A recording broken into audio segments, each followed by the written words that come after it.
সূর্যটা চলে আসবে একেবারে মাথার কাছে। যে সূর্যের তাপ এখন বরদাস্ত করতে পারি না, সহ্য করতে পারি না, এখনকার রৌদ্র আমরা সহ্যই করতে পারি না। আর সেদিন সূর্যকে আল্লাহ বলবে, সূর্য রে, তোর মধ্যে আমি যত ক্ষমতা দিছিলাম সব ক্ষমতা আজকে প্রকাশ কর। সূর্য তার পূর্ণ শক্তি নিয়ে হাসরের মাঠে আসবেন এবং মানুষের একেবারে কাছে চলে আসবে। মাথার মগজটা গলে গলে গলে গলে গলে গলে পড়বে। সেদিন আপনার মৃত্যু হবে না, সেদিন মৃত্যু এখন তো আমাদেরকে গুলি করলে, বুলেট মারলে মারা যায় সে, কিন্তু সেদিন মাথার মগজ গলে গলে পড়বে রে, কিন্তু মৃত্যু হবে না। ভয়াবহ একটা পরিস্থিতি শুরু হবে, কেউ কারো হবে না, কেউ কারো হবে না। এই পরিস্থিতি দেখা ভয়ে আতঙ্কে মানুষ বছরের পর বছর নিচের দিকে তাকাবে না। আম্মা জানা এসা বলছিল রাসূলকে সেখান থেকে পাওয়া যায়, আল্লাহর পয়গম্বরকে বলছিল, নবী গো, হাসরের মাঠে কি সবাই উলঙ্গ থাকবে? বলো হ। আল্লাহ নবী, আমরা তো আপনার স্ত্রী নবীদের পয়গম্বর, তারাও কি উলঙ্গ থাকবে? বলো হ, সবাই। আম্মা জানা এসে বলেন, আল্লাহর রাসূল, এটা তো লজ্জার ব্যাপার। আল্লাহর নবী বলেন,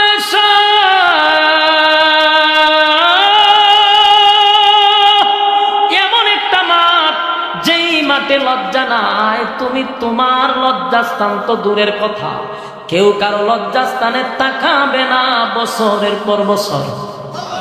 এই যে এইভাবে তাকাইব, ভয় আতঙ্কে নিচেই তাকাইব, আর অন্যরা দেখার সময় নিজের জানে তো, ইয়া রাব্বি নফসি নফসি।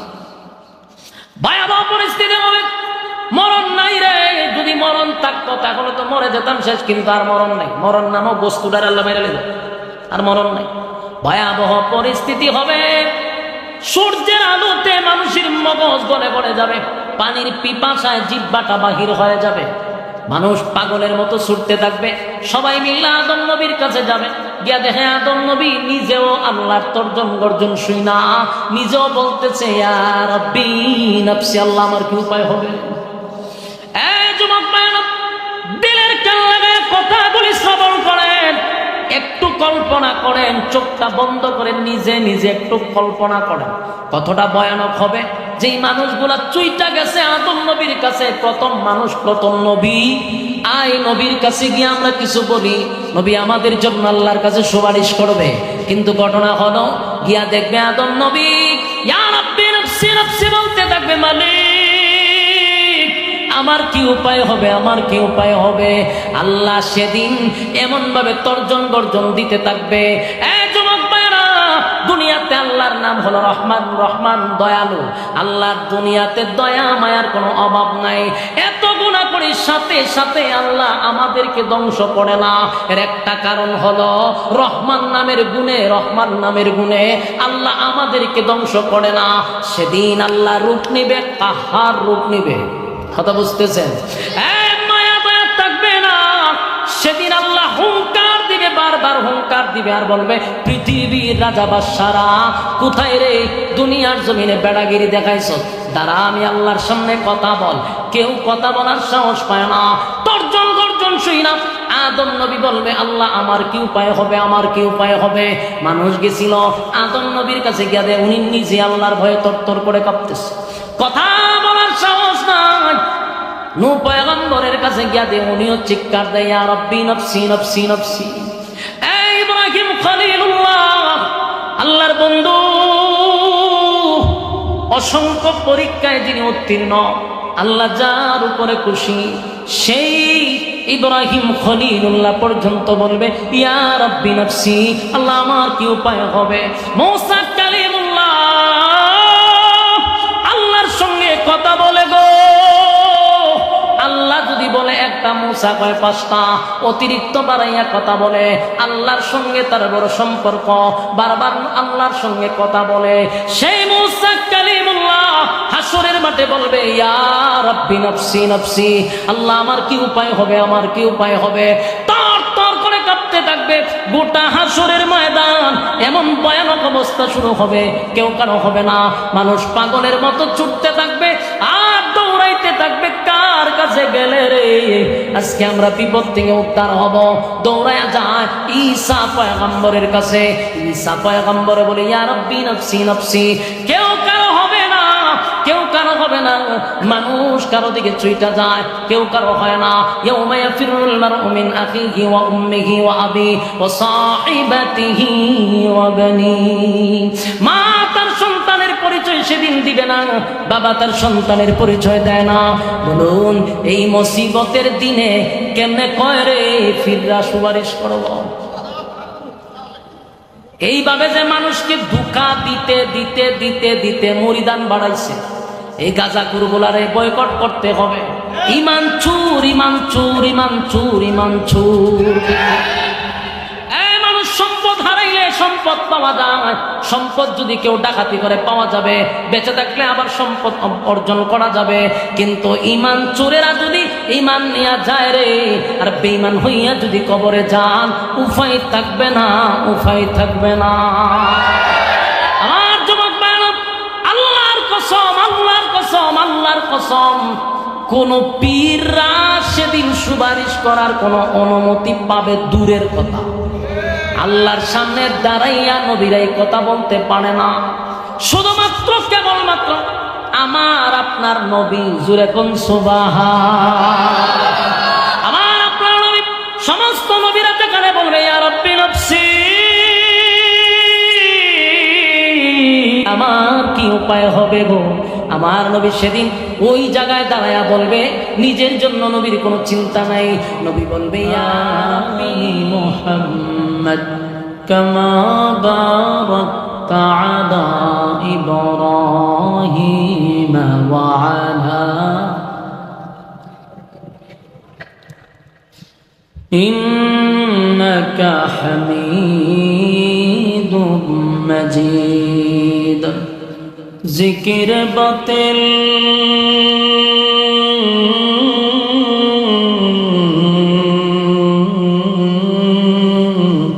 को हटा दे दिल से रब, जिक्र में तेरे लगा दे रोज शाब ला इलाहा इल्लल्लाह, ला इलाहा इल्लल्लाह, ला इलाहा इल्लल्लाह, ला इलाहा, ला इलाहा इल्लल्लाह, ला इलाहा, ला इलाहा इल्लल्लाह मुहम्मदुर রাসূলুল্লাহ সাল্লাল্লাহু আলাইহি ওয়াসাল্লাম।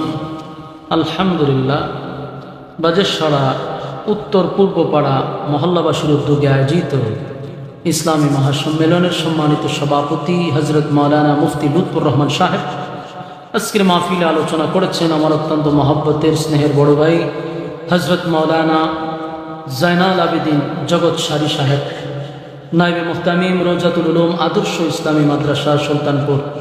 ওয়াজ করেছেন হজরত মাওলানা মুফতি নাজমুল হাসান বিন আবদুল্লাহ সাহেব, হজরত মাওলানা নজরুল ইসলাম সাহেব, দীঘার অতিথিবৃন্দ, মুআজ্জাজ মুকাররম হজরত উলামায়ে কেরাম, উপস্থিত নওজোয়ান তরুণ যুবক ভাইরা, মুরব্বিয়ানে আযম, আওয়াজ যতটুকু দূরে যায় অবস্থানরত পর্দানিশী মা ও বোনেরা, সকলকে আমার অন্তরন্তস্থল থেকে জ্ঞাপন করছি মোবারক।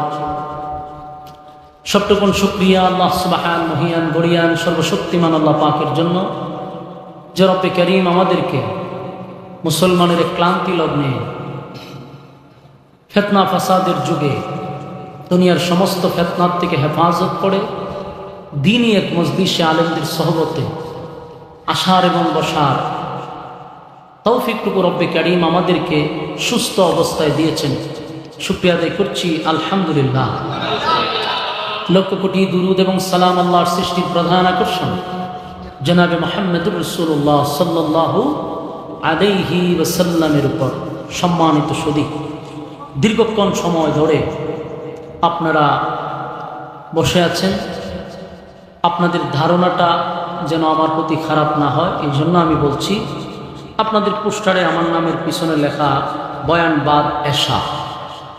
অনেক মানুষ হয়তো বা এশার থেকে অপেক্ষা করতেছে, কিন্তু আমার যে ভাই দাওয়াত দিচ্ছেন আপনাদের এই মসজিদের ইমাম সাহেব ভাইজানকেও বলছি যে আমি বয়ান করব আপনার এখানে 10:30টায়। উনি ভুলে দিছেন না, যারা পোস্টার করছে তারা নাকি ভুল করছে, দিছে বাদ এশা। যাই হোক, এরপরে ভাইজান বলছে 10টার ভিতরে আসতেই হবে। আমি পাগলের মতো আসছি, ভাঙ্গা সাঙ্গা রাস্তা দিয়া এমনভাবে আসছি যে অ্যাক্সিডেন্ট হওয়ার সম্ভাবনা। কিন্তু আয়সা আমার বসতে হলে 11টা পর্যন্ত, 10টার আগে আসছে। এও উঠলাম কয়টা, 11:15টায়। তো লাভ হইল কি? আপনারা যেন ধারণা আমার প্রতি খারাপ না হয় যে হুজুরের কথা কাজের কোনো মিল নাই, আইলো হয়ে এসারের পরে আইসে 10:30 11টা। এই জন্য আমি বলতে বাধ্য হয়েছি। কোনো রাগ গুসা আছে?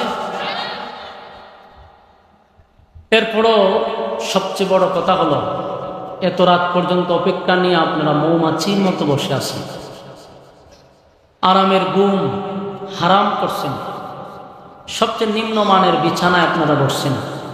সকলের বাড়িতে দামি বিছানা আছে, এরপরও এখানে বসছেন। এটা যদি রাজনৈতিক মঞ্চ হইত তাহলে এখানে যারা বসছেন কেউ এই নিম্নমানের বিছানায় বসতে চাইতো না। সবাই বলতো আমাদেরকে চেয়ারে বসাতে হবে।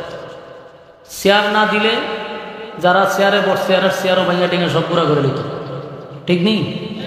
যেটা আমরা দেখি নেতাদের বিভিন্ন জনসভায়। কিন্তু এখানে কাউকে বলা লাগে না যে আপনারা নিচে বসেন, অটোমেটিকলি মানুষ নিচে বসে গেছে।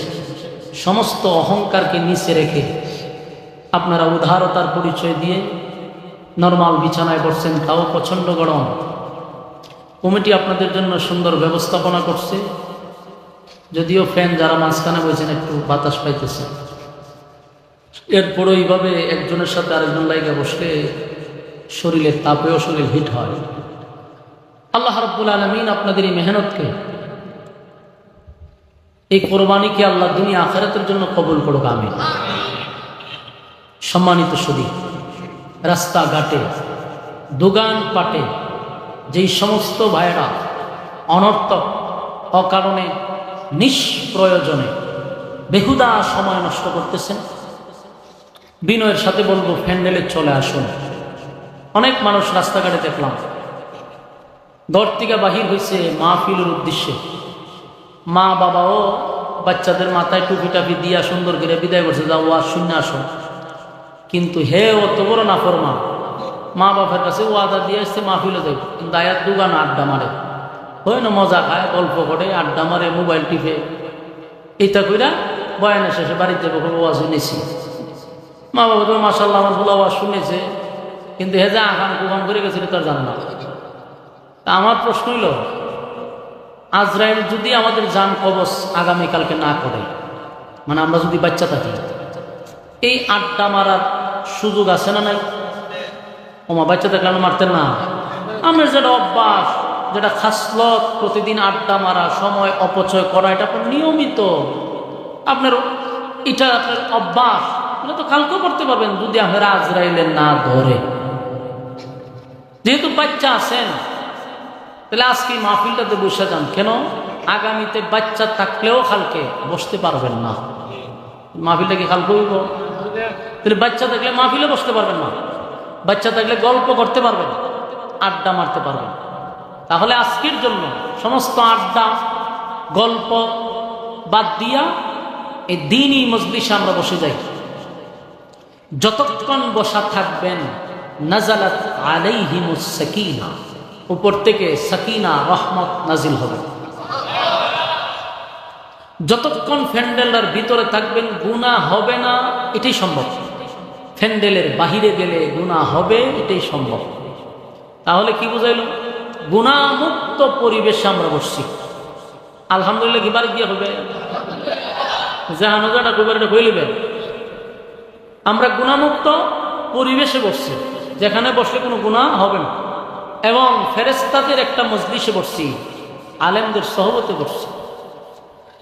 প্রত্যেকটা মানুষের সাথে শয়তান থাকে, এটা জানেন না আপনারা? ও মা, কথা কনা দি, প্রতিটা মানুষের সাথে শয়তান আছে।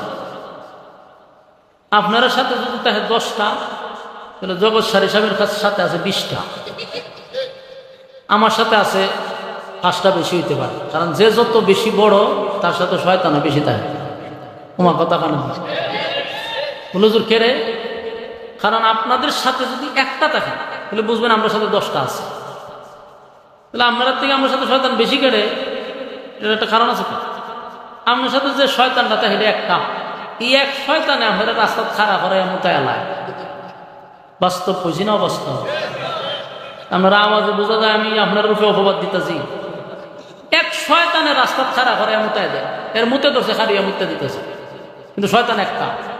হুজুরের সাথে যে 20টা আছে, তোমার জগৎ সারি সাহেবের কাছে ধরেন না 20টা শয়তানি আছে, আরো 100টা যোগ করলো ওনারা খারাপ করে মুতাইতে পারবো? তখন বুঝছেন নি খেয়ে আপনাদের সাথে কম তাই আমার সাথে বেশি তাই। 1000 শয়তান মিললেও একজন আলেমকে খাড়া করে মোতানো সম্ভব না, যদিও বেশি তাই কিন্তু পারে না। আর তাকে আপনার সাথে একটা, কিন্তু না ছায় আল্লাহ। বাস্তব বললাম না বাস্তব?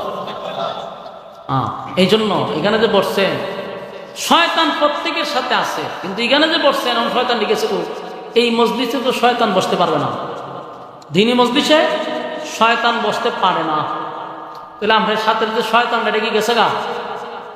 কথা হয় না, গেছে না, গেছে আছে। কই আছে জানে? প্যান্ডেলের বাইরে। প্যান্ডেলের বাইরে চতুর্দিক দিয়ে আপনার দিকে ছায়া রয়েছে। কারণ সে তো আপনার খান্দ থাকে, আপনার তুই আছে দাঁড়া রয়েছে, আর মুডেও ভালো লাগতেছে না। ভালো লাগতেছে, শয়তানের মন খুব খারাপ যে আমি 24 ঘন্টার গারো সোয়ার করি, আমারে তুই এমন একটা মজলিসে বসছে, এটার ভিতরে ঢুকতে পারি না, বইতে পারি না। এই জন্য প্যান্ডেলের বাইরে সব শয়তানকে খারাপ। এই জন্য যারা প্যান্ডেলের বাইরে যায় দিন ফিকে বর করে লাগে। কথা বুঝতেছে? আপনারও তো বর করতে পারতেছে না। তখন প্যান্ডেলের বাইরে যেটি যায়, এর খান্দ তো যেটা আছে এইটা আছে, আপনার খান্দে আমার খান্দে সব গিয়ে খান্দ বয়। তখন দেখবেন দুদিল শয়তানের লারা সারা কইরা দেখবেন প্যান্ডেলের বাইরে লয়ে গেছে। এই জন্য প্যান্ডেলের বাইরে যদি কেউ যায় আর আপনারা এখন উঠেন, তাহলে বুঝবেন সমস্যা আছে। এই যে প্যান্ডেলের বাইরে যে দাঁড়ায় রয়েছে শয়তান, ছায়া দেহে, আমি তো কইছি কিছু আছে দাঁড়ায় যে রয়েছে, তখন আপনি শুনলে তার বর করতে পারতেছে না। অনেক খাসটা কিতা এখান থেকে রিমোটে আপনারা কন্ট্রোল করে, আপনার দিলের সাথে কালেকশন না, এখান থেকে কন্ট্রোল করতেছে, ভিতরে ওসুয়াশা তৈরি করতেছে। ওঠ, খালি নেওয়া শুরু এনে করছে, ওঠ একটা টান দিয়ে। যারা টানের অভ্যাস ভিতরে এটা দেখায়, আয় একটা টান দিয়ে বুঝলো, তাহলে শুরু এনে করছে। আর যারা চা খাইবার অভ্যাস, এরা হেঁটে টানাইব। পানের অভ্যাস, পানে টানবো। বুঝবেন যখনই ভিতরে আপনার এগুলা চলতেছে, বুঝবেন যে আপনার উপরে বর করার সম্ভাবনা আছে। যে উঠবেন বর করে গেছে। কথা হয় না? এখন আমরা যে ঠিক কইছেন, যদি কেউ প্যান্ডেল দিয়ে উঠেন তো মানছে আপনার কাছে থাকবো যে বর করে গেছে। কথা হয় না? উঠবেন যে মাসাল্লাহ উঠতেন তো মানছে তামসা দেখবো আপনার কাছে যে মাসাল্লাহ তাহলে বর করছে। কারণ বর করলেই হ্যাঁ উঠবো, এই জন্য উঠার কোনো সুযোগ নাই। আচ্ছা, কারা কারা উঠবেন না এই নিয়তে হাত তুলেন দিকে লোক। আমি কিন্তু সব দেখি হাত কাটা মাটা তুলেন, যারা তুলতো না বুঝবো এর উপরে বর করে নিছে, হাত তুলেন বলে ইনশাআল্লাহ মোনাজাত পর্যন্ত আমরা যাওয়া যাবি নাই, ইনশাআল্লাহ ওয়াদা। তুলছেনি সবাই? হ্যাঁ।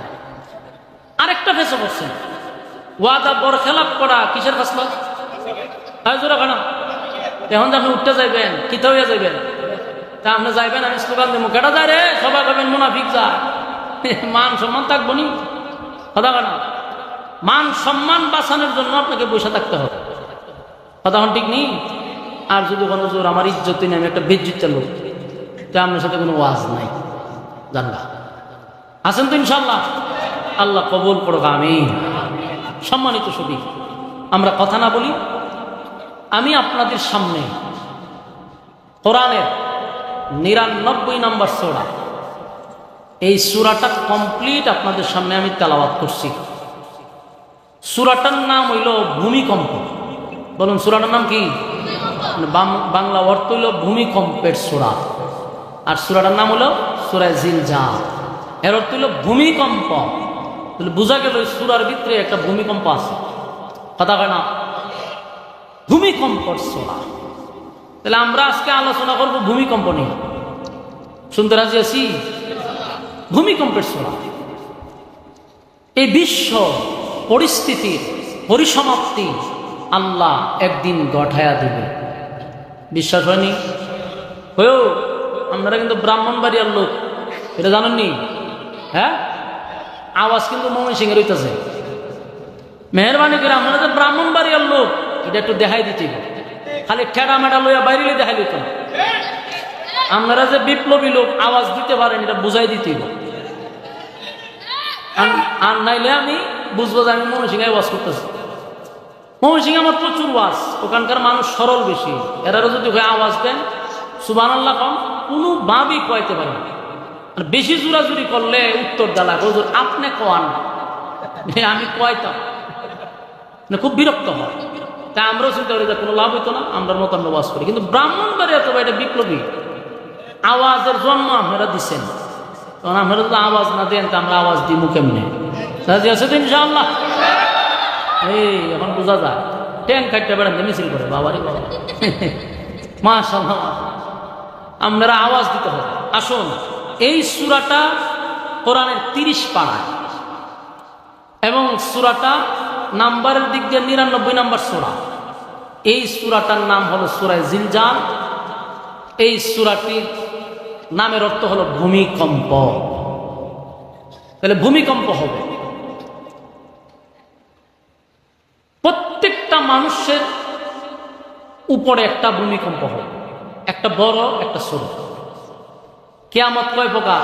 2 প্রকার। বলুন কিয়ামত কয় প্রকার? একটা কিয়ামতে কুবরা, একটা কিয়ামতে সুগরা, মানে বড় একটা ছোট। একটা কিয়ামত হলো যার যার ব্যক্তিগত কিয়ামত, আরেকটা কিয়ামত হলো সমষ্টিগত কিয়ামত। একটা ব্যক্তিগত আর একটা সমষ্টিগত। আমরা আলোচনা করব ব্যক্তিগতটা না, আমরা সমষ্টিগত কিয়ামতের আলোচনা করব ইনশাআল্লাহ। কিয়ামত হবে যে, এতে কোনো সন্দেহ আছে? এই বিশ্ব পরিস্থিতির পরিসমাপ্তি আল্লাহ ঘটায়া দিবে, এতে কোনো সন্দেহ নাই। আর এই পৃথিবীটা একটা বৃদ্ধ হয়ে গেছে, পৃথিবীর অনেক বয়স হচ্ছে।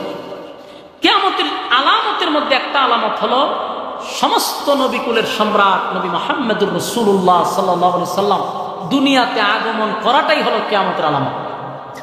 কারণ রাসূল চলে আসছে, সমস্ত নবী রাসূলগণের দরজা বন্ধ, শেষ নবী চলে আসছে। তার মানে রাসূল কিয়ামতের একটা আলামত, চলে আসছে উনি। এরপরে যেই সমস্ত আলামতগুলা বলা হয়েছে, আমরা তো আলামতের উদ্দেশ্যে ওয়াজ করবো না। এরপরে 2-1টা কথা, সমাজের মধ্যে যা যা ঘটবে রাসূল তো বলে গেছে। আর আমরা যা অ্যানালাইজ করছি, আমরা যা গবেষণা করতেছি, এর দ্বারায় বোঝা গেল মোটামুটি সব ঘুরতে যাওয়ার পথে। 1-2টা বাকি রয়েছে। এর মধ্যে একটা বাকি রয়েছে যে ইমাম মাহদি আসার বাকি রয়েছে। আরেকটা আলামত হলো বাইতুল মুকাদ্দাস, ওই যে যেটা নিয়ে যুদ্ধ হচ্ছে, এই মসজিদ মুসলমানের হাতে আবারও আসবে ইনশাআল্লাহ, সেটা কোনো সন্দেহ নেই। এটা বিজয় হবে, এটা কিয়ামতের একটা আলামত। ফিলিস্তিনের বাইতুল মুকাদ্দাস আবার মুসলমানের হাতে আসবে, এটা কিয়ামতের একটা আলামত। এই বিষয় নিয়ে বেঈমানদের সাথে যুদ্ধ হবে, মুসলমানরা বিজয় লাভ করবে। ঘটনাক্রমে মুসলমান এবং খ্রিস্টান, এক সময় খ্রিস্টান আর মুসলমান একত্রিত হয়ে যুদ্ধ করবে। যুদ্ধ করে বাইতুল মুকাদ্দাস মুসলমানের হাতে আসবে। এখানে অংশগ্রহণ কিন্তু আপনার এই খ্রিস্টানরাও অংশগ্রহণ করবে। যখন মুসলমানদের হাতে চলে আসবে, তখন কোনো একটা নিউজে, টেলিভিশনের কোনো একটা নিউজে অথবা পত্রিকার কোনো হেডলাইনে ওই খ্রিস্টানরা প্রচুরভাবে এটা প্রসার করবে যে শোনো, মানে মিডিয়ার মাধ্যমে, সোশ্যাল মিডিয়ার মাধ্যমে অথবা গণমাধ্যমের, কথা কয় কেন রে, এটার বর করলি, সেটার উপরে এটার বর করছে, বর না করলে কথা কয় কেন, মুসলমান এবং খ্রিস্টানরা যুদ্ধ করার পরে কি হবে? মুসলমান বিজয় হবে, ফিলিস্তিন এই বাইতুল মুকাদ্দাস মুসলমানের হাতে আসবে। খুব মনোযোগ দিয়ে শুনেন। আর এই গোড়া গাড়ি ঢেলে পিছনে নেন, মুরব্বীর আপনার সামনে বই বেয়ে কথা কয়, হুজুর কেন হুজুর মামা গোমা টুপি লাগাই হাতে কতক্ষণ ধরে ব্যাটকাইতেছে আমার সামনে বইয়া হাসাহাসি করে কান হোক ভাই সাহেব দুটার মাঝখানে আনে বর করতেছে উপরে শয়তান ঢুকে কেমনি? মনোযোগ দিয়ে শোনেন, মনোযোগ দিয়ে শোনেন। আবার বলছি, হয়তোবা আমরা থাকতেও পারি, নাও থাকতে পারি, কিন্তু ঘটবে হয়তোবা আমাদের ছেলেরা দেখতে পারে খুব নিকটে চলে আসছে তো কেমন লক্ষণ বালা দেখতেছেন। যখন বিজয় হবে মুসলমানরা, তখন খ্রিস্টানরা এরা ঢালাও ভাবে এটা প্রচার করবে। মিডিয়াতে, টেলিভিশনে দেখবেন খালি নিউজ আসতেছে, ঘন ঘন পত্রিকার হেডলাইনে আসতেছে যে বাইতুল মুকাদ্দাস আমরা বাইবেল দিয়া বিজয় করছি। কথা বুঝতেছেন? যে বাইতুল মুকাদ্দাস বিজয় হয়েছে আমাদের কারণে, আমরা বিজয় করছি। তখন আবার কোনো এক মুসলিম মিডিয়ার মাধ্যমে বক্তব্য দিবে যেটা কখনো হতে পারে না, আমরা কোরআন দিয়ে বিজয় করছি। এই দুই বক্তব্য চলতে থাকবে, চলতে থাকবে, পাল্টা পাল্টি চলতে চলতে আর একটা যুদ্ধের মতো তৈরি হয়ে যাবে। তখন হইল কি? তখন গোটা বিশ্বের সব মুসলমানরা এক হয়ে যাবে, আর বিশ্বের সব বেঈমানরা এক হয়ে যাবে। শুরু হবে তৃতীয় বিশ্বযুদ্ধ। এখন কয় নম্বরের যুদ্ধ গেছে? দ্বিতীয়টা দেখছেন না? আমরা দেখছি না, বলতে পারি না, শুনছি। তৃতীয় বিশ্বযুদ্ধ শুরু হবে এই কেন্দ্র করে মুসলমানকে নিয়ে। তখন যুদ্ধ হইব কি দিয়া? আপনারা টেডা লইয়া পারমাণবিক অস্ত্র শুরু হয়ে যাব, এক একটা বোম মারবো, একটা দেশ শেষ করে নেব। শুরু হবে বিভিন্ন যাদের অস্ত্র আছে, এইভাবে শুরু হবে যুদ্ধ, বিশাল যুদ্ধ হইয়া এমন ভাবে পরাজিত হবে মুসলমানরা, যা অতীতে এত পরাজিত মুসলমান হয় নাই। নাউযুবিল্লাহ, ইন্না লিল্লাহ। মুসলমানরা কি হবে? পরাজিত হবে, মায়ের খাবে। লক্ষ লক্ষ, হাজার হাজার, কোটির দ্বার প্রান্তে মানুষ মারা যাবে। পরাজিত হবে মুসলমানরা সেই যুদ্ধে। বেঈমানরা সব তারা বিজয়ের পতাকা উড়াবে, মুসলমানরা পরাজিত হবে। এই পরাজিত যখন এমন ভাবে হবে, তখনই আল্লাহর পক্ষ থেকে যে ঘোষণা, ইমাম মাহদী আলাইহিস সালাতু ওয়াস সালাম নামবে। উনি যখন দুনিয়াতে আগমন করবে, আগমন করার পরে এটা এইভাবে না, এখন যেমন মিডিয়ার মাধ্যমে সব দেখি আমরা, তখন বাংলাদেশে থেকেও বিভিন্ন জায়গা থেকেও ইমাম মাহদীরে দেখতে পারবো। মিডিয়ার মাধ্যমে প্রকাশিত হবে ইমাম মাহদী। ইমাম মাহদী আসার পরে দেখবে মুসলমানের অবস্থা তো ভয়াবহ। ইমাম মাহদী আলাইহিস সালাতু ওয়াস সালাম উনি আসার পরে তখন উনি একটা ভাষণ দিবে জাতির উদ্দেশ্যে। সেটাও হয়তো বা সোশ্যাল মিডিয়ার মাধ্যমেই হবে। জাতির উদ্দেশ্যে উনি এমন ভাষণ দিবে, এই ভাষণ শুনে পৃথিবীর সব দেশের মুসলমানরা ওনার এই ভাষণের উপরে, ওনার এই বক্তব্যের উপরে সবাই একমত হবে। আলহামদুলিল্লাহ হইতেন না? তখন সুন্নি ওয়াহাবি থাকবে না। এখন যে গুতাগুতি চলতেছে না, এই যে আমি দুরূদ শরীফ পড়লাম, দুরূদ ইব্রাহিম, আপনারা কিন্তু আওয়াজ দিচ্ছেন না, পড়ছেন না। যদি আল্লাহুম্মা হয়ে ঠান্ডা দিতাম তো দেখতেন পুরো এলাকা গরম হয়ে গেছে। কথা ঠিক নেই? হ্যাঁ, তখন এই ওয়াহাবি সুন্নি নিয়ে আর কোনো দ্বন্দ্ব থাকবে না। কে সুন্নি, কে ওয়াহাবি, কে আহলে হাদিস, কে কি, কোনো ভেদাভেদ নাই। তখন সবাই সমস্ত কিছু বাদ দিয়া ইমাম মাহদীর সাথে হাত মিলাবে। সুবহানাল্লাহ। তখন আর কেউ হইতো না যে রে তুই সুন্নি তুই ওয়াহাবি না, তখন সব এক কাতারে চলে আসবে।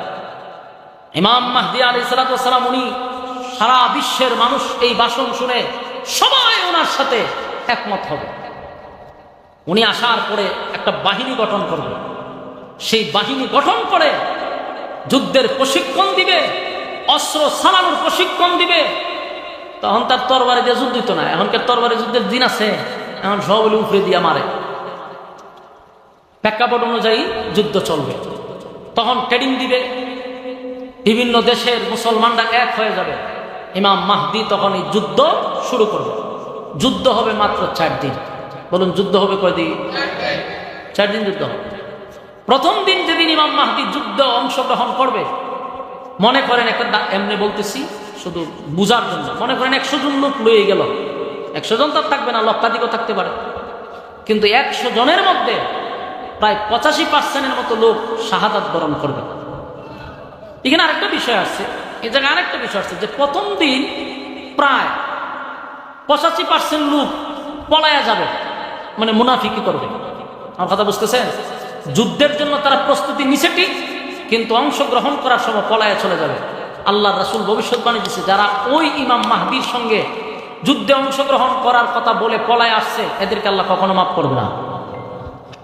আমার কথা আপনারা বুঝতে তো, এদেরকে আল্লাহ মাফ করবে। পরের দিন আবার ইমাম মাহদী আলাইহিস সালাতু ওয়াস সালাম লোক নিয়ে আবার যুদ্ধে অংশগ্রহণ করবে। যখনই অংশগ্রহণ করা শুরু করবে, ওই 100-র মধ্যে 85% শাহাদাত বরণ করবে। ইন্নালিল্লাহ, এত মানুষ মারা যাবে। সন্ধ্যাবেলায় কিছু লোক নিয়ে আবার আসবে, আবার প্রশিক্ষণ দিয়া পরের দিন, তৃতীয় দিন আবার যাবে, আবার অসংখ্য মানুষ মুসলমান শাহাদাত বরণ করবে।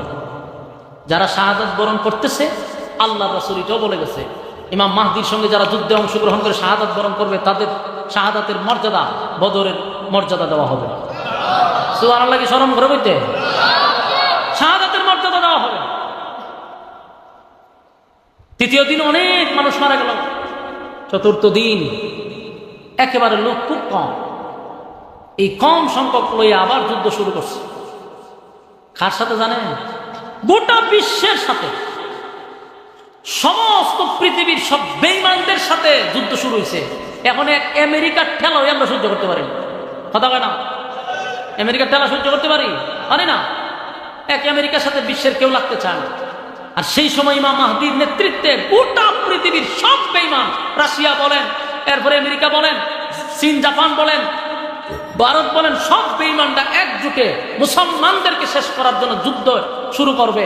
কিন্তু চতুর্থ দিন মুসলমান মারা যাবে যাবে যাবে, যাইতে যাইতে শেষ পর্যন্ত আল্লাহ তাআলা মুসলমানদেরকে বিজয় দিবে। সুবহানাল্লাহ। সারা পৃথিবীর সব জায়গায় বিজয়ের পতাকা উঠতে থাকবে। সুবহানাল্লাহ। বাংলাদেশের মানুষ সেখান থেকে বিজয়ের পতাকা উড়াবে, আফ্রিকার মুসলমানরা সেখান থেকে পতাকা উড়াবে, বিশ্বের যে কোনো প্রান্তের থেকে মুসলমানরা পতাকা উড়াইতে থাকবে। সেদিন বিজয় হবে মুসলমানের, সমস্ত বেঈমানরা পরাজিত হবে। সেই দিন আমাদের খুব নিকটে। হয়তোবা আমরা যদি ইমাম মাহদীর নাও দেখতে পারি, আমাদের ছেলে সন্তানরা দেখতেও পারে, কারণ লক্ষণ তো খারাপ। রাসূল বলছে, যখন বুঝবা সমাজের মধ্যে জেনা ব্যভিচার বেড়ে যাবে, জেনা ব্যভিচার করবে মানুষ, লজ্জাটুকুও পাবে না, বুঝবা কিয়ামত খুব কাছে। বলুন, এটা কি আরো দেরিতে হইব ঘটনা, না মনে হইতেছে? কথা বলে না। আগে ছোটবেলা দেখতাম একটা ছেলে একটা মায়ের সাথে রাস্তার কথা কইতে গেলে কলজা কাঁপতো, লুগায়া সুগায়া বেড়া ছাড়া ভাঙ্গে গে মানুষ কথা বলছে।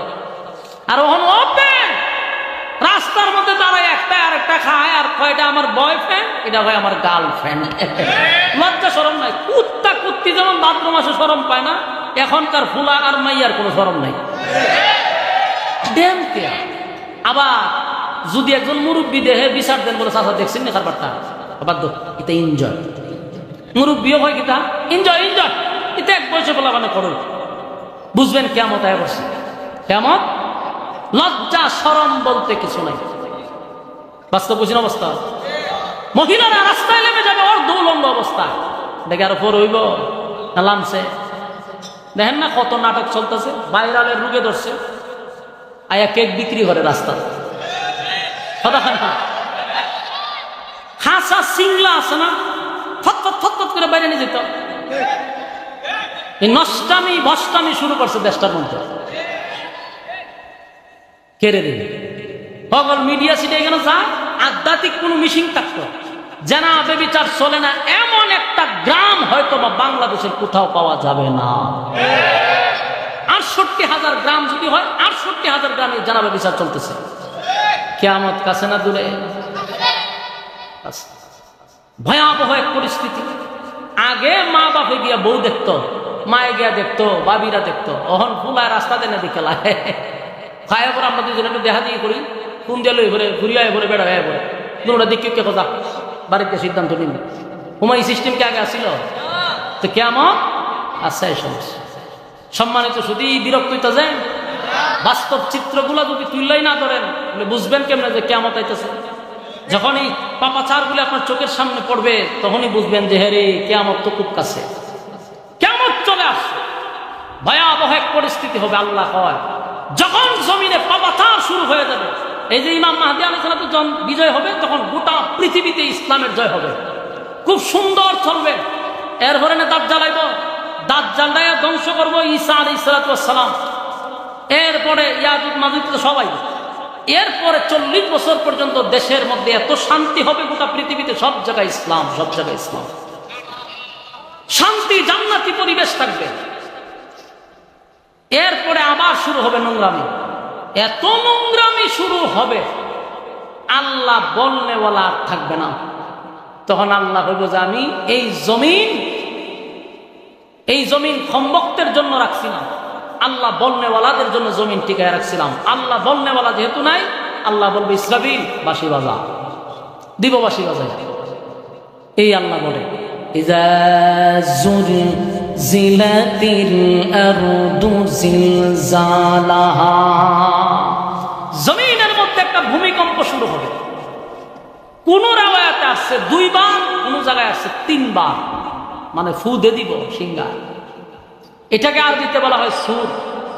এটা যে ফু দিব এটা আবার সিঙ্গা মনে করেন না, বাইতে বেরিয়ে দিল আইতা না সিঙ্গা লাগাইবেন নিয়ে দেখো, এই সিঙ্গা না, এমন একটা বাঁশি যেটা দিয়ে ফু দিলে পড়ে সূর্য, চন্দ্র, গ্রহ, নক্ষত্র, পাহাড়, পর্বত, সাগর, নদী, নালা, খাল, বিল, কীট, পতঙ্গ, যা দেখি না, কোনো কিছুর অস্তিত্ব থাকবে না। কি বুঝলেন? ইযা যুলজিলাতিল আরদু জিলজালাহা, জমিনের মধ্যে ভূমিকম্প শুরু হবে। কেন হবে? ওই যে আল্লাহ বললেন ওলা হন নাই। আল্লাহ রাব্বুল আলামিন বলেন এই জমিন আমি আল্লাহ বলাদের জন্য টিকায় রাখছি। যতদিন এই জমিনে আল্লাহ বলনেওয়ালা থাকবে ততদিন জমিন থাকবে। কথা হয় না? কতদিন থাকবো? কিন্তু ওটা তো দূর থেকে শ্বাস টানে না, ঘটনা কি? চলো, ইযা যুলজিলাতিল আরদু জিলজালাহা, জমিনের মধ্যে জালজালা শুরু হবে। কেন বাঁশি বাজাইব? কারণ নাফরমানিতে গোটা পৃথিবী ভরে যাবে, জেনা ব্যভিচার প্রকাশ্য হবে, রাস্তাঘাটে হবে। কথা বুঝতেছেন? আমি নিচে নামলাম না, শুধু বুঝছেন। জেনা ব্যভিচার এখন গড়ে হয়, তখন আর গড়ে হবে না, প্রকাশ্যে রাস্তা দিয়ে যাইতেছেন দেখবেন জেনা ব্যভিচার চলতেছে, রাস্তা শরম বরম নাই। আমরা জিগাইবেন এটা কেড়ে করছেন, এটাও জিগাইতো না, করবে করো এনজয়, নাউজুবিল্লাহ। আল্লাহ বলেন তখনই শুরু হবে কিয়ামত, কারণ সব জায়গায় জানাবে বিষয় শুরু হয়, আল্লাহ বলনেওয়ালাই থাকবে। আল্লাহ হয় বাঁশি বাজা। এই জমিন কোনো নাফরমানের জন্য আমি আল্লাহ রাখি নাই। এই জমিনে যত নাফরমান আছে এখনো আছে, এরা যে খায়, এরা যে পড়ে, এরা যে ঘুমায়, এরা যে চলতেছে, সব আল্লাহওয়ালাদের উসিলায়। যদি এই জমিনে আল্লাহ বলনেওয়ালা না থাকতো তাহলে আল্লাহ জমিন এখনো ধ্বংস করে দিত। বহু মানুষ রাতের গভীরে জেনা ব্যভিচারে লিপ্ত, আবার বহু মানুষ জায়নামাজে বসা আল্লাহর কুদরতি পায়ে সেজদায় ব্যস্ত। কথা হয় না? এই জমিন শুধু টিকে আছে আল্লাহ ওয়ালাদের জন্য। তুমি জেনা করো, অন্যদিকে অনেক মানুষ গভীর রজনীতে আরামের ঘুম হারাম করে, পানি দিয়ে উজু করে, অথবা ঠান্ডা পানি দিয়ে উজু করে, জায়নামাতে দাঁড়ায় গেছে, মুসল্লায় দাঁড়াইয়া আল্লাহর কুদরতি পায়ে সেজদা দিতেছে।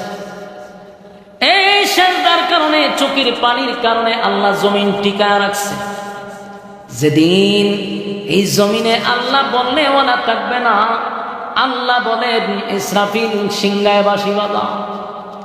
ইসরাফিল আলাইহিস সালাতু ওয়াস সালাম যখন বাঁশি বাজায়া দিবে রে, এটা যখন বাঁশি বাজতে থাকবে সাধারণ কোনো বিকট শব্দ না, এটা যত সময় যাবে বিকট থেকে বিকট, বিকট থেকে বিকট হইতেই থাকবে। এত বিকট হবে, প্রথম মানুষ চিন্তা করবে আওয়াজ কোথার থেকে আসতেছে। আওয়াজ যত সময় যাবে এত বিকট, এত বিকট, এই আওয়াজে মানুষ মাতাল হয়ে যাবে। বিকট থেকে বিকট হতে থাকবে, মানুষ সব প্রাণী জগৎ কেউ বেঁচে থাকবে না, সব মারা যাবে, আওয়াজের সুরে মরে যাবো সব। এত বিকট থেকে বিকট আওয়াজ হবে, যত সময় যাবে এটা বন্ধ হবে না, আরো বাড়বে, আরো বাড়বে। একটা সময় আসমানের যত তারকা আছে, সূর্য আছে, চন্দ্র আছে, সূর্য কত বড় জানেন? এই পৃথিবীর থেকে 13 লক্ষ গুণ বড় হইল সূর্য। সুবহানাল্লাহ আসেনি? এই পৃথিবীর থেকে 13 লক্ষ গুণ বড় যদি সূর্য হয় রে, আমি জানতে চাই সূর্যটা যদি পড়ে এই জমিন তুকায় পাওয়া যাব? এটা কি 1 গুণ বড় না 13 লক্ষ গুণ বড়? কথা বলা। আমি আপনারা বলি, একটা মাছি যদি এখানে বসাতে আমি নিফলেট দিয়ে ঘুরে দিলাম, এটা তুকায় পাওয়া যা? অথবা একটা টাকের নিচে যদি একটা মশা পড়ে, এটা আর পাইবে অস্তিত্ব পাইবে। ঠিক তেমনি ভাবে সূর্যটা পৃথিবীর থেকে 13 লক্ষ গুণ বড়। এই সূর্যটা ভেঙে টুকরা টুকরা হইয়া জমিনে পড়বে, জমিনের অস্তিত্ব থাকবে না, জালজালা শুরু হয়ে যাবে। আমার যুবক ভাইরা, শুধু তাই নয়, আসমানের তারকা আরো বড়। সূর্যটা যেমন 13 লক্ষ গুণ বড়, এই সূর্য থেকে এক একটা তারকা আরো কোটি কোটি গুণ বড়। সুবহানাল্লাহ। আসমানের মধ্যে গ্যালাক্সি আছে, এক একটা গ্যালাক্সি এত বড়, এত বড়, এরকম কয়েক হাজার তারকারে চুষা এটা ভালায়া দেয়। সুবহান। একটা তারকা সূর্যের থেকে আরো কোটি গুণ বড়, আর এরকম অসংখ্য তারকা গ্যালাক্সির ভিতরে ঢুকলে এটা চুষা ভালায়া দেয়। সুবহানাল্লাহ। এই সব গুলা ভেঙে টুকরা টুকরা হয়ে জমিনে পড়ে, পাহাড় পর্বত সব শেষ। আটলান্টিক মহাসাগর, প্রশান্ত সাগর, ভারত সাগর, আরব সাগর, যত সাগর আছে রে, সব সাগরের মধ্যে আগুন ধরে যাবে, ভয়াবহ পরিস্থিতি শুরু হবে। আল্লাহ বলেন, ইযা যুলজিলাতিল আরদু জিলজালাহা। প্রথম যখন বাঁশি দিবে তখন জমিনের মধ্যে একটা ঝাঁকুনি শুরু হবে, আওয়াজ বিকট থেকে বিকট হবে প্রথম। এরপর আল্লাহ বলেন, আখরাজাতিল আরদু আসকালাহা। জমিনের ভিতরে যা কিছু ছিল, জমিনের ভিতরে যা আছে, গুপ্তধন, স্বর্ণ মুদ্রা, এমনকি হীরা মণি মুক্তা, সব জমিন উগলায়া দিবে। যেমন মানুষ ভূমি করে, ঠিক তেমনি ভাবে জমিনও সব তার ভিতর থেকে বাহির করে দিবে। মানুষ টাকা দেখবে, মানুষকে দেখানো হবে জমিন যে উগলায়া দিছে, জমিনের ভিতর থেকে সব আল্লাহ বাহির করে দিবে। যারা চুরি করলো, ডাকাতি করলো সম্পদের জন্য, হীরামণি মুক্তা স্বর্ণ সহ সম্পদ গুলা যখন বাহির হবে, অনেক মানুষ যারা চুরি করছে, ডাকাতি করছে, চাঁদাবাজি করছে, টেন্ডারবাজি করছে, তারা বলবে, হায় হায়, এই সম্পদের জন্য আমি মানুষ খুন করছি, এই সম্পদের জন্য আমি আপন ভাইকে খুন করছি, এই সম্পদের জন্য আমার আত্মীয়র সঙ্গে আমি যুদ্ধ করছি, আমি আমার আত্মীয়র হক নষ্ট করছি। আজকে সম্পদ আমার সামনে জমিন বাহির করে দিচ্ছে। আল্লাহ বলেন, আখরাজাতিল আরদু আসকালাহা। জমিনের ভিতর থেকে সব বাহির হইতে থাকবে। হায়, মানুষ দিশেহারা হয়ে যাবে গো, হায় হায়, মানুষের সামনে এগুলা যখন বাহির হবে, আল্লাহ বলেন, ওয়াকালাল ইনসানু মা লাহা। এই দৃশ্য দেখার পরে, ওয়াকালাল ইনসানু মা লাহা, এই দৃশ্য দেখার পরে মানুষ বলাবলি করতে থাকবে, জমিন তোমার কি হয়ে গেল, জমিন তোমার কি হয়ে গেল, তোমার ভিতর থেকে সব সম্পদ কেন তুমি বাহির করে দিচ্ছ, সব বাহির হয়ে যাবে। মানুষ আফসোস করতে, হায় আফসোস, আজকে জাহান্নামের আগুনে জ্বলবে সম্পদের জন্য। হায় কত বাড়িতে আমি ডাকাতি করলাম, কত দোকানে চাঁদা তুললাম, কত টেন্ডারবাজি করলাম, কত মানুষের হক আমি নষ্ট করলাম। আজকে জমিন এই সম্পদ আমার সামনে বাহির করে দিল। ফাকালাল ইনসানু মা লাহা, আর মানুষ বলবে জমিন তোমার কি হয়েছে? তখন আল্লাহ বলেন ইয়াউমাইযিন তুহাদ্দিসু আখবারাহা, সেদিন জমিন সংবাদ পেশ করবে। আল্লাহ বলেন জমিনের জবান আমি আল্লাহ খুলে দিব। চিৎকার দিয়া কোন সুবহান। এই যুবক ভাইরা, জমিন কথা বলবে, জমিন কথা বলবে, জমিন কথা বলবে। আশ্চর্য ব্যাপার, জমিনকে আল্লাহ কথা বলার যোগ্যতা দিবে রে, কেমনে বাঁচবেন? বাঁচার কোনো সুযোগ নাই গো, বাঁচার কোনো সুযোগ নাই। কারণ জমিনকে আল্লাহ কথা বলার সুযোগ দিবে। জমিন কথা বলবে, কি বলবে জানেন? জমিন কথা বলবে। আল্লাহ বলেন ইন্না রাব্বাকা আওহা লাহা, কারণ তোমার রব জমিনকে আদেশ করছে। জমিন এমনি এমনি কথা বলে না। মানুষ বলবে জমিন তোমার কি হয়ে গেল, কথা জীবন তুমি কেমনে কথা বলো? আল্লাহ বলেন বিআন্না রাব্বাকা আওহা লাহা। জমিন এমনি এমনি কথা বলে না, জমিন এমনি এমনি কথা বলে না।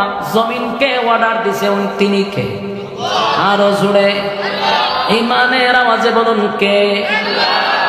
জমিন কথা বলবে গো। আমার মালিক বলে আমি জমিনে অর্ডার দিছি, তাই জমিন কথা বলে। কি বলে? জমিন কয় আল্লাহ এই জায়গায় দাঁড়াইয়া চাঁদাবাজি করছিল, আল্লাহ এই জায়গায় দাঁড়াইয়া জেনা ব্যভিচার করছিল। হ্যাঁ মালিক, আমার উপরে দাঁড়াইয়া আপনার নাফরমানি করছে। আল্লাহ আমার জমিনে দাঁড়াইয়া আল্লাহ আপনার নাফরমানি করছে। আপনার অর্ডার পাই নাই, না হয় সেদিন আমি তার গ্রাস করতাম। আপনারা কি মনে করেন জমিনের উপর দিয়ে আমরা হাঁটি, জমিনের উপর দিয়ে অপরাধ করি, জমিন আমরা ধরে না কেন জানেন? মালিক অর্ডার দেয় নাই। মালিক যদি অর্ডার দিত তাহলে জমিনের উপরে দাঁড়াইয়া যেই পরিমাণ অন্যায় অপরাধ আমরা করি, মাটি ধৈর্য ধারণ করতেছে। আল্লাহ বলছে জমিন ধৈর্য ধরো, তাই জমিন ধৈর্য ধরছে। না হয় জাগাতি জমিন আমাদেরকে গ্রাস করত। আল্লাহ বলে সেদিন সেদিন আমি আল্লাহ জমিনকে বলবো জমিন কথা বল। এটা বুঝেন? বাসন দেব আপনারা দিন মাতুই না, বাঁচার কোনো সুযোগ আছে? আমার যুবক ভাইয়েরা, আজকে দুনিয়ার জমিনে অপরাধ করলে জেলখানায় যাওয়ার পরে 8টা খুন করে, জুরা খুন কইরা, অপরাধ কইরাও মানুষ জামিন পায়। আমার কথা হয় না? আপনার ওয়াজ চলতো না তো, গুরুস্থান হয়েছে, আমি জিয়ারত করবো, ওয়াজ বাদ দিয়া জিয়ারত শুরু করে দেন। তাই আমি কি মুর্দার সামনে বসি তো কথা বল না দি? বাংলাদেশের আমি ইতিহাস গেছিনি, আপনাদের নীরবতায় বোঝা যায় এমন কোন অপরাধ বাংলাদেশ হয়েছে না। তাহলে আওয়াজটা তো দিতেন। এমন ভাবে হয় বোঝা যায় না। না না না, আশ্চর্য কথা, তখন সময় 1000 খুন করছে, যার এখন ধরছে সেনাবাহিনীর কি জানে একজনে ধরছে, জিয়াউল হাসান। 1000 মানুষকে ক্রস ফায়ার করছে, 1000 মানুষকে। গোটা পৃথিবীর মধ্যে সবচেয়ে বড় যে মানুষ খুনের জন্য সবচেয়ে বেশি যে মানুষ খুন করছে, এর নামটাই হলো জিয়াউল হাসান, বাংলাদেশে। সাইকো ক্লিয়ার, এটার কিতাব হইতে পারে। মানুষদের খুন করে, এর মানসিক আমার মনে হয় না এটা যে মানুষ, আমার মনে হয় মনুষ্যত্ব তার না, সাইকো। এই সাইকো, আপনি কি আমি কি একটা মানুষের খুন করা আমার আপনার দ্বারা সম্ভব? কথা বলেন না। সুস্থ মানুষ একটা মানুষকে মানুষ মারো কেমনে? আপনি পারবেন? আমি পারবো না। আপনারা বাউন্ডারের মাঝে পারতে পারেন, লক্ষ্য না আওয়াজে কর তো বইটা কই তুইবেন যে না না না উজুরি খাম আমরা করি না, যদিও ট্যাঙ্ক কাটি কিন্তু মানুষ কাটি না। আওয়াজ তো তাহলে আপনারা যত আওয়াজ কম দিবেন তত সন্দেহ লাগতেছে আমার। কইবেন যে এটা মানুষের আপনার দ্বারা সম্ভব? কোন মানুষত্ব যার ভিতরে মনুষ্যত্ব আছে তার দ্বারা সম্ভব না। কিভাবে পারলো 1000 মানুষকে গুলি করছে? দেখেন অ্যাডভোকেটরা বলে তার কাছ থেকে যখন জবানবন্দি নিচ্ছে, সে কি বলে জানেন?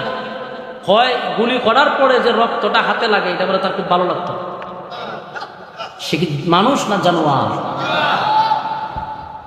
এই জানোয়ার 1000 মানুষকে হত্যা করছে বাংলাদেশে। যদি ফেসিস্ট না যেত তাহলে তার সম্মান কত উপরে। সে যে কোন করছে এটা কি সরকার তার ধরছে? মানে সরকারের অধীনে থেকে কাজটা করছে। সর্বনাশ সর্বনাশ। তাহলে বাংলাদেশে জুরা কোন পরে আপনার ডাবল কোন ওই রজাবিন ভাই পাইছিনি অতীতে করে মাহবুদ আল্লাহ এই কথাটা এরা জোরে করে মাইকের আওয়াজ কি ফ্যান্ডেলে যায়নি? আল্লাহ কি আপনার জবান বন্ধ করে দিছে?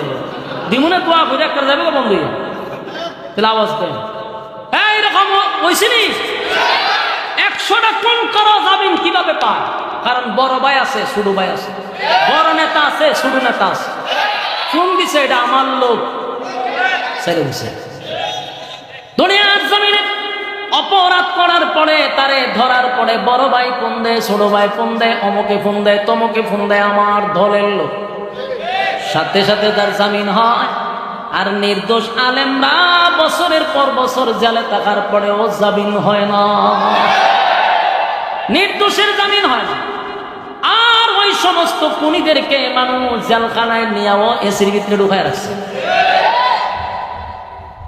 যুবক ভাইরা আমার, যেটা বুঝাইতে চাইছিলাম, দুনিয়ার এই জমিনে অপরাধ করলে বাঁচার সুযোগ আছে। বড় ভাই ছোট ভাই আছে, বাঁচন যায়। কিন্তু যদি আল্লাহর আদালতে আমি আপনি ধরা পড়ি, বাঁচাইবার কেউ আছে? উপায় নাই। দুনিয়ার আদালতে যদি ধরা পড়ি তাহলে বাঁচার সুযোগ আছে রে। কিন্তু আল্লাহর আদালতে যদি ধরা পড়ি, কেউ নাই, কেউ নাই, কেউ নাই, বাঁচার কোনো সুযোগ নাই। কেউ আমাদের জন্য সুপারিশ করার সাহসও পাবে না। এই কথাটা আমার না, আল্লাহ নিজে বলছেন, ইয়াউমা ইয়াফিরুল মারউ মিন আখিহি ওয়া উম্মিহি ওয়া আবি ওয়া সাহিবাতিহি ওয়া বানিহি। আল্লাহ বলেন, মা তার সন্তানের পরিচয় দিবে না, বাবা তার সন্তানের পরিচয় দিবে না। এই বালা করে শুনেন, আশেকের রাসূল চতুর্দিকে সব আশেকের রাসূল হয়ে গেছে। মনোযোগ দিয়ে শুনবেন, আল্লাহ বলেন মা তার সন্তানের পরিচয় দেয় না। বাবা বলবে আমি বিয়েই করি নাই। সন্তান বাবার কাছে গেলে বলবে আমি বিয়েই করছি না।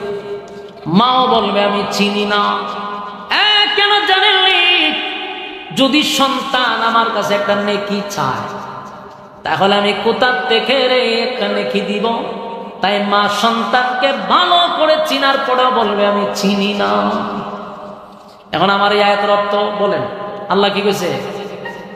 উম্মিহি ওয়া আবি, মা এবং বাবা কেউ কারো হবে না। কথা হয় না দি? তাহলে মার থেকে কি মাসিরা দূর বেশি? যেই সমস্ত পীরেরা বলে হাসরের মাঠে আমরা আছি, হয়নি? আল্লাহ কত ভিডিও দেখাম আপনারা, প্রমাণ চান আমি দেখামো।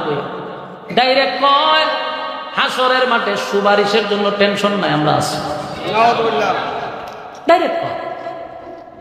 এখন প্রশ্ন হলো, আল্লাহ কোরআনে বলতেছে মা বাবা পর্যন্ত সন্তান কেউ অস্বীকার করবে, আর তুই ডিম খাওয়ার, ছাগল খাওয়া, গরু খাওয়া ফির তোর সুপারিশ করে। এরকম আশ্বাস দিয়া গ্রামের সরল সুজা মানুষকে মরিদ পেরা দরের ভিতরে আর কোনো মুরুগ রাখছে না, ছাগলও রাখছে না, সব খাই দিছে। এদেরকে বোঝায় টেনশন করিস না। আমি জানতে চাই, ফিররে তোরে জাল্লা ইচ্ছা মতো বাইরে বতি হয়ে যাবি। মুরিদরে যদি বাইরায় খাঁচা কঞ্চি দিয়া, ফিররে বাইরে জুতা দিয়া, বাবা কেন? কথাগুলি একটু দিলের কান লাগায় শুনেন। যদি কথার মধ্যে আপনার দলিল না থাকে, সেই কথা গ্রহণ করবেন না। আল্লাহ নিজে বলছে কেউ কারো হবে না। এমন আরেকটা কথা শুনেন, আমার ডাইনে বামে উলামায়ে কেরাম বসা, একটা কথাও আমার মন গড়া না।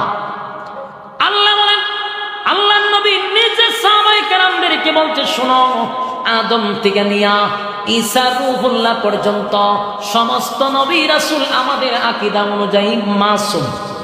কথা হয় না? আমাদের আকীদা হলো সমস্ত নবীরা মাসুম, তাদের কোনো গুনাহ নাই। নবীদের গুনাহ আছে? নবীদের কোনো গুনাহ নাই। নবীরা মাসুম, নবীরা ছাড়া আর যারা আছে একেবারে আব্দুল কাদের জিলানী সহ, একেবারে সাহাবায়ে কেরাম সহ, তাদের গুনাহ আছে না নাই? নবীরার গুনাহ নাই, মাসুম। আর ফির তো বহু করে সাহাবায়ে কেরাম যারা দুনিয়াতে জান্নাতের সার্টিফিকেট পাইছে, এরারও গুনাহ ছিল, নবীরার শুধু গুনাহ নেই।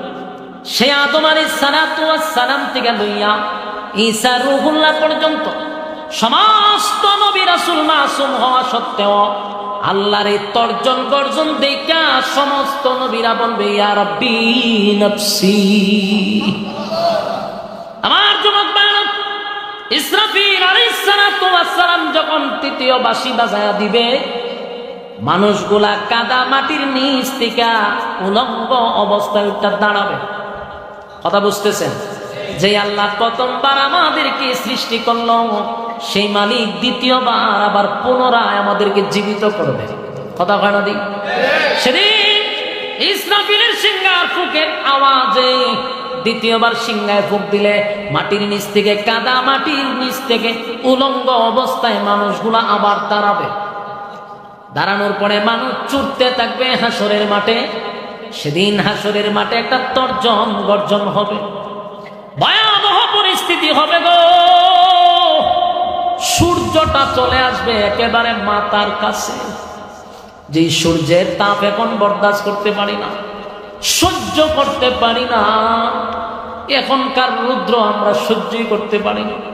আর সেদিন সূর্যকে আল্লাহ বলবে, সূর্য রে, তোর মধ্যে আমি যত ক্ষমতা দিছিলাম সব ক্ষমতা আজকে প্রকাশ কর। সূর্য তার পূর্ণ শক্তি নিয়ে হাসরের মাঠে আসবে এবং মানুষের একেবারে কাছে চলে আসবে। মাথার মগজটা গলে গলে গলে গলে গলে গলে পড়বে। সেদিন আপনার মৃত্যু হবে না, সেদিন মৃত্যু। এখন তো আমাদেরকে গুলি করলে, বুলেট মারলে মারা যায় সে, কিন্তু সেদিন মাথার মগজ গলে গলে পড়বে রে, কিন্তু মৃত্যু হবে না। ভয়াবহ একটা পরিস্থিতি শুরু হবে, কেউ কারো হবে না, কেউ কারো হবে না। এই পরিস্থিতি দেখা ভয়ে আতঙ্কে মানুষ বছরের পর বছর নিচের দিকে তাকাবে না। আম্মা জানা আয়েশা বলছিল রাসূলকে সেখান থেকে পাওয়া যায়, আল্লাহর পয়গম্বরকে বলছিল, নবী গো, হাসরের মাঠে কি সবাই উলঙ্গ থাকবে? বলো হ। আল্লাহ নবী, আমরা তো আপনার স্ত্রী নবীদের পয়গম্বর, তারাও কি উলঙ্গ থাকবে? বলে হ, সবাই। আম্মা জানা আয়েশা বলেন, আল্লাহর রাসূল, এটা তো লজ্জার ব্যাপার। আল্লাহর নবী বলেন, আয়েশা,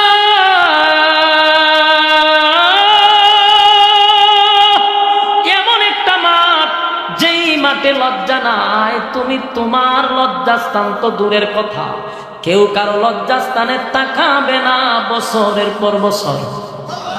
এই যে এইভাবে তাকাইব, ভয় আতঙ্কে নিচেই তাকাইব, আর অন্যরা দেখার সময় নিজের জানেন তো, ইয়া রাব্বি নফসি নফসি। ভয়াবহ পরিস্থিতি হবে। মরণ নাই রে, যদি মরণ থাকতো তাহলে তো মরে যেতাম শেষ, কিন্তু আর মরণ নাই। মরণ নামক বস্তুটার আল্লাহ মেরে নিল, আর মরণ নাই। ভয়াবহ পরিস্থিতি হবে। সূর্যের আলোতে মানুষের মগজ গলে গলে যাবে, পানির পিপাসায় জিহ্বাটা বাহির হয়ে যাবে, মানুষ পাগলের মতো ছুটতে থাকবে। সবাই মিলে আদম নবীর কাছে যাবে, গিয়া দেখে আদম নবী নিজেও আল্লাহর তর্জন গর্জন শুই না, নিজেও বলতেছে ইয়া রাব্বি নফসি, আল্লাহ আমার কি উপায় হবে? এই যুবক ভাইরা, দিলের কান লাগায় কথাগুলি শ্রবণ করেন, একটু কল্পনা করেন, চোখটা বন্ধ করে নিজে নিজে একটু কল্পনা করেন কতটা ভয়ানক হবে। যেই মানুষগুলা চুইটা গেছে আদম নবীর কাছে, প্রথম মানুষ, প্রথম নবী, আয় নবীর কাছে গিয়ে আমরা কিছু বলি, নবী আমাদের জন্য আল্লাহর কাছে সুপারিশ করবে। কিন্তু ঘটনা হলো, গিয়া দেখবে আদম নবী ইয়া রাব্বি নফসি নফসি বলতে থাকবে, মালিক আমার কি উপায় হবে, আমার কি উপায় হবে? আল্লাহ সেদিন এমন ভাবে তর্জন গর্জন দিতে থাকবে। যুবক ভাইরা, দুনিয়াতে আল্লাহর নাম হলো রহমান, রহমান দয়ালু। আল্লাহর দুনিয়াতে দয়া মায়ার কোনো অভাব নাই। এত গুনাহ করি সাথে সাথে আল্লাহ আমাদেরকে ধ্বংস করে না। এর একটা কারণ হলো রহমান নামের গুণে আল্লাহ আমাদেরকে ধ্বংস করে না। সেদিন আল্লাহ রূপ নিবে, কাহার রূপ নিবে, কথা বুঝতেছেন? মায়া দয়া থাকবে না। সেদিন আল্লাহ হুঙ্কার দিবে, বারবার হুঙ্কার দিবে আর বলবে, পৃথিবীর রাজা বাদশারা কোথায় রে? দুনিয়ার জমিনে বেড়াগিরি দেখাইছ, দাঁড়া আমি আল্লাহর সামনে কথা বল। কেউ কথা বলার সাহস পায় না, তর্জন গর্জন শুই না। আদম নবী বলবে, আল্লাহ আমার কি উপায় হবে, আমার কি উপায় হবে? মানুষ গেছিল আদম নবীর কাছে গিয়ে দে, উনি নিজে আল্লাহর ভয়ে তরতর করে কাঁপতেছে, কথা বলার সাহস নাই। নূহ পয়গম্বরের কাছে গিয়ে দে, উনিও চিৎকার দেয়, ইয়া রাব্বি নফসি নফসি নফসি। এই ইব্রাহিম খলিলুল্লাহ, আল্লাহর বন্ধু, অসংখ্য পরীক্ষায় যিনি উত্তীর্ণ, আল্লাহ যার উপরে খুশি, সেই ইব্রাহিম খলিলুল্লাহ পর্যন্ত বলবে, ইয়া রাব্বি নফসি, আল্লাহ আমার কি উপায় হবে? মূসা কালিমুল্লাহ আল্লাহর সঙ্গে কথা বলে গো, আল্লাহ যদি বলে একটা, মূসা কয় পাঁচটা, অতিরিক্ত বাড়াইয়া কথা বলে। আল্লাহর সঙ্গে তার বড় সম্পর্ক, বারবার আল্লাহর সঙ্গে কথা বলে। সেই মূসা কালিমুল্লাহ হাসরের মাঠে বলবে, ইয়া রাব্বি নফসি নফসি, আল্লাহ আমার কি উপায় হবে, আমার কি উপায় হবে? তর তর করে কাঁপতে থাকবে গোটা হাসরের ময়দান। এমন ভয়ানক অবস্থা শুরু হবে, কেউ কারো হবে না। মানুষ পাগলের মতো ছুটতে থাকবে আর দৌড়াইতে থাকবে, কার কাছে গেলে রে আজকে আমরা বিপদ থেকে উদ্ধার হব? দৌড়ায়া যায় ঈসা পয়গম্বরের কাছে। ঈসা পয়গম্বর বলে, ইয়া রাব্বি নফসি নফসি। কেউ কারো হবে না, কেউ কারো হবে না। মানুষ কারো দিকে ছুটে যায়, কেউ কারো হয় না। ইয়াউমা ইয়াফিরুল মারউ মিন আখিহি ওয়া উম্মিহি ওয়া আবি ওয়া সাহিবাতিহি ওয়া বানি। মা তার সন্তানের পরিচয় সেদিন দিবে না, বাবা তার সন্তানের পরিচয় দেয় না। বলুন এই মুসিবতের দিনে কেমনে কয় রে ফিররা সুপারিশ করব? এইভাবে যে মানুষকে ধোঁকা দিতে দিতে দিতে দিতে মরিদান বাড়াইছে, এই গাজাকুরগুলারে বয়কট করতে হবে। ইমান চুর, ইমান চুর, ইমান চুর, ইমান চুর। এই মানুষ সম্পদ হারাইলে সম্পদ পাওয়া যায়, সম্পদ যদি কেউ ডাকাতি করে পাওয়া যাবে, বেঁচে থাকলে আবার সম্পদ অর্জন করা যাবে। কিন্তু ইমান চোরেরা যদি ইমান নিয়ে যায় রে, আর বেঈমান হইয়া যদি কবরে যান, উপায় থাকবে না, উপায় থাকবে না।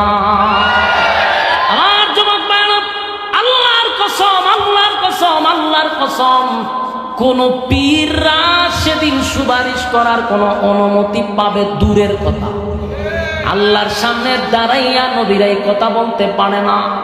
শুধুমাত্র কেবলমাত্র আমার আপনার নবী, জুরে কোন সুবহান। আমার আপনার নবী, সমস্ত নবীরা যেখানে বলবে ইয়া রাব্বি নফসি, আমার কি উপায় হবে গো? আমার নবী সেদিন ওই জায়গায় দাঁড়ায়া বলবে, নিজের জন্য নবীর কোনো চিন্তা নাই। নবী বলবে ইয়া রাব্বি উম্মতি, একটা জবান বন্ধ রাখবেন না, আল্লাহু আকবার। আরো জোরে কোন আল্লাহু আকবার। এই ইমানের আওয়াজ দিয়ে বল আল্লাহু আকবার। আমার নবীর কত পাওয়ার, মালিক আমার নবীর কত পাওয়ার দিছে গো।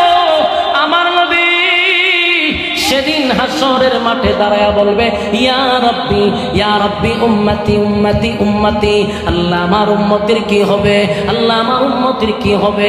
আল্লাহ বলে, বন্ধু কান্দেন না। নবী সেজদায় পড়ে যাবে, সেজদায় পড়িয়া চিৎকার দিয়া বলবে, মালিক ও মালিক, আমি যা দেখলাম আমি নবী হইয়া বরদাস্ত করতে পারি না। আল্লাহ আমার গুনাহগার উম্মতের মাথার মগজ গলে গলে পড়ে গো,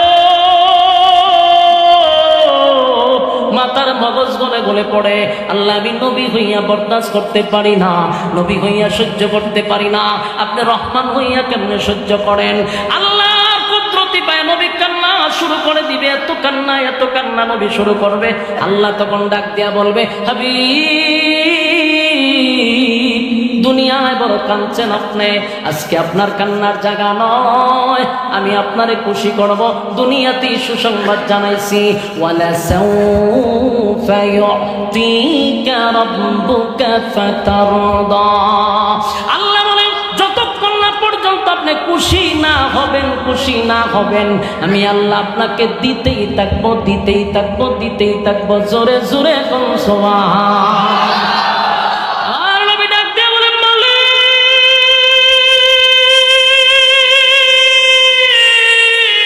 আমারে আপনি কেমনে খুশি করবেন গো, আমারে কেমনে খুশি করবেন? আমার গুনাহগার উম্মত যদি জাহান্নামে যায়, আমার গুনাহগার উম্মত যদি জাহান্নামের আগুনে জ্বলে, আমি নবীর আপনি খুশি করতে পারবেন না। যতক্ষণ না পর্যন্ত উম্মতের ফয়সালা না হবে, ততক্ষণ পর্যন্ত আমি নবী খুশি হব না। আল্লাহ তখন ঘোষণা দিবে, নবী মাথা মুবারক ওঠান, আর কেন্দেন না, মাথা মুবারক তুলেন, মাথা মুবারক তুলেন। আমি আল্লাহ ওয়াদা দিলাম, যারে খুশি তারে লইয়া আপনি জান্নাতে যান। আমার যুবক ভাইরা,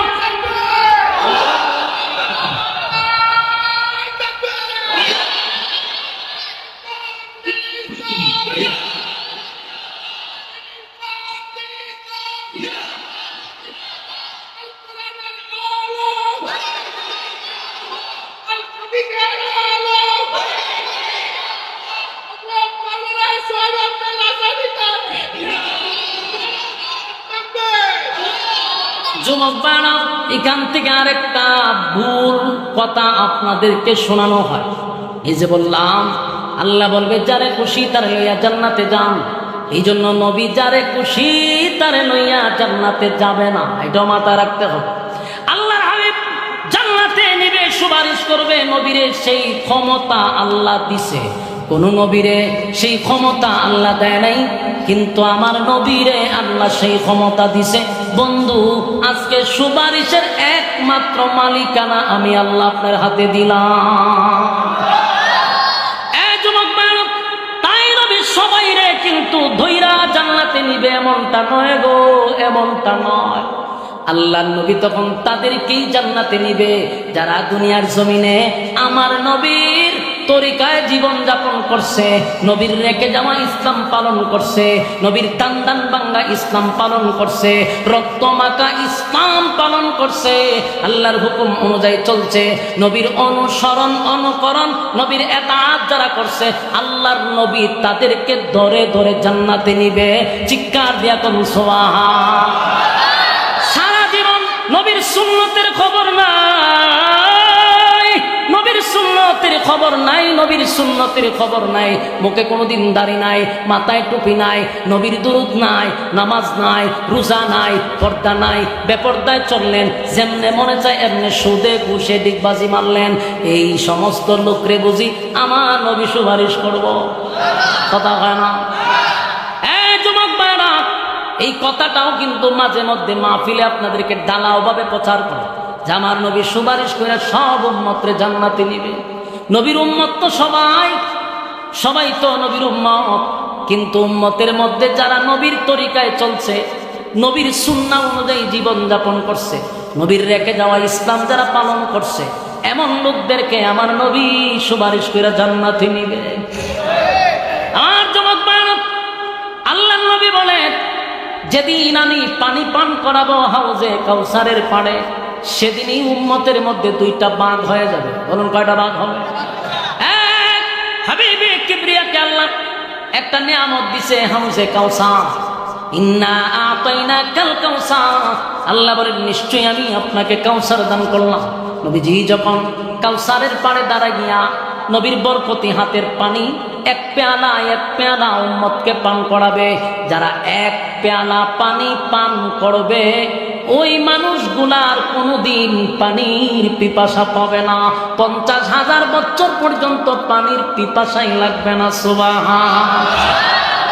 সেদিন হাবিবে কিবরিয়া পানি পান করানোর সময় তাকায়া দেখবে কোটি কোটি উম্মতেরা দলে দলে দলে দলে দলে দলে হাউজে কাউসারের পারে আসছে নবীর বরকতি হাতের পানি পান করার জন্য।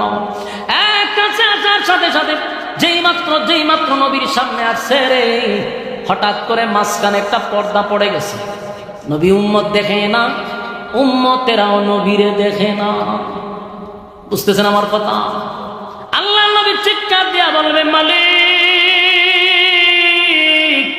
হাউজে কাউসার আপনার কাছ থেকে জোর কইরা আমি আনি নাই, আপনি আমারে গিফট করছেন উম্মতের কলিজা পাটা পিপাসা নিবারণ করার জন্য। মালিক, আমার উম্মত আসছে পানি পান করাবো, এখন আমি তাদেরকে দেখি না, তারাও আমারে দেখে না, মাঝখানে কেন পর্দা ফালাইলেন আল্লাহ? কেন দেখি না, কেন দেখি না? আমার গুনাহগার উম্মতেরা যদি পানি পান না করে গো, এই হালতে যদি হাসরের মাঠে যায়, উপায় নাই, উপায় নাই, উপায় নাই। আল্লাহ তখন ডাক দিয়া কয়, হে যুবক ভাইরা, কথাটা মনোযোগ দিয়া শুনবেন। আল্লাহ তখন ডাক দিয়া বলে, পয়গম্বর, যাদেরকে আপনি পানি পান করানোর জন্য পেয়ালা হাতে নিয়ে দাঁড়ায় আছে, এরা আপনার উম্মত, কথা সত্য, কিন্তু আমি মাঝখানে পর্দা ফলাইছি কেন জানেননি? দুনিয়া থেকে আসার পরে আপনার রেখে যাওয়া ইসলাম তারা পালন করে নাই। তারা তাদের বাপ দাদাদের ধর্ম পালন করছে, তারা তাদের ফিরের কথা শুনে না, আপনি নবীর তরিকায় চলে নাই, আপনি নবীর সুন্নত অনুযায়ী জীবন যাপন করে নাই, রক্ত মাখা ইসলাম পালন করে নাই। এই জন্য আমি আল্লাহ তাদের মাঝখানে আর আপনার মাঝখানে একটা পর্দা ফালাইয়া দিলাম। যারা আপনার এতাত করছে তারা আপনার বরকতি হাতের পানি পান করবে, যারা আপনার সুন্নাহ অনুযায়ী চলে নাই, মালিকের গোলামি করে নাই, তাদের মুখে আপনার বরকতি হাতের পানি পান করতে দিব না। আমার যুবক বালক, সেদিন নবী এতটা কষ্ট পাইব রে, পয়গম্বর চিৎকার দিয়া বলে, উম্মত, কেন রে, কোন কারণে তোরা আমার রেখে যাওয়া ইসলাম পালন করলি না? আল্লাহ নবী সেদিন কানবে আর বলবে, উম্মতেরা বল, কমপ্লিট ইসলামটা তোদের কাছে আমানত রেখে আসছিলাম। আমি নবী ইসলামের জন্য কত মাইর খাইলাম, কত রক্ত জড়াইলাম, উম্মত তোদের জন্য দান দান বাংলাম, রক্ত জড়াইলাম, ইসলামটারে কমপ্লিট করে তোদের কাছে আমানত রেখে আসলাম। আমার ইসলামটা তোর ভালো লাগলো না, দূর হয়ে যা, সুহকান সুহকান লিমান গায়্যারা বাদি, দূর হ, দূর হ, এমন উম্মতের আমার কোনো দরকার নাই। যুবক ভাইরা, হাসরের মাঠে যদি নবী বলে দূর হয়ে যা, বলুন গোটা হাসরের মাঠে আপনি আমার জন্য আর কে আছে? আর কেউ নাই, কেউ নাই, কেউ নাই, কেউ নাই। যে উম্মতের কান্নারি, উম্মতের দরদি নবী যদি বলে দূর হয়ে যা, দূর হয়ে যা, এমন উম্মতের আমার দরকার নাই। যে উম্মতের দান দান ভাঙ্গা ইসলাম কমপ্লিট করে রেখে আসছিলাম, আমি নবীর তরিকায় চললি না, ল্যাংটা জড়ার কথায় চলছস, আর বছরে একবার মা বাপরে গুস্ত খাওয়াইলি না, বাবার দরবারে গরু লইয়া গেছস, মন গড়া জিন্দিগি চালাইছস, এমন উম্মতের আমার দরকার নাই। দূর হয়ে যা, দূর হয়ে যা। কসম খোদা, সেদিন যদি নবী বিদায় করে দেয় গো, উপায় থাকবে না, উপায় থাকবে না, উপায় থাকবে না। হাসরের মাঠে কেউ কারো হবে না, কেউ কারো হবে না। আল্লাহ সেদিন তর্জন গর্জন দিয়া বলবে, লিমানিল মুলকুল ইয়াউম লিল্লাহিল ওয়াহিদিল কাহ্হার। এক একটা হুঙ্কার দিবার বলবে, হে পৃথিবীর রাজা মাশরাক,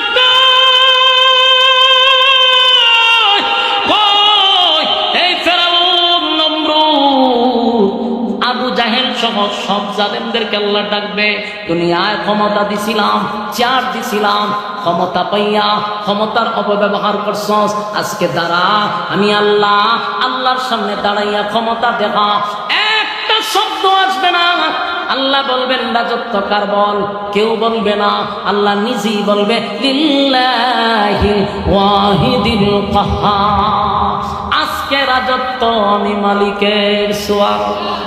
সেদিন মালিক বিচার করবে, বিচার করবে, বিচার করবে, আল্লাহ নিজেই বিচারক হবে। সেদিন কোনো উকিল ব্যারিস্টার থাকবে না, কোনো দালালি চলবে না, মন গড়া মতো বিচার হবে না। বিচারের মধ্যে যে আমাদের বৈষম্য করা হয়, গরিব মানুষের বিচার এখন পাওয়া যায় না। কথা হয় না? গরিবের বিচার নাই, এর একটা কারণ হলো সমাজে ইনসাফের বিচার হয় না। বাস্তব কইছি না? বাস্তব।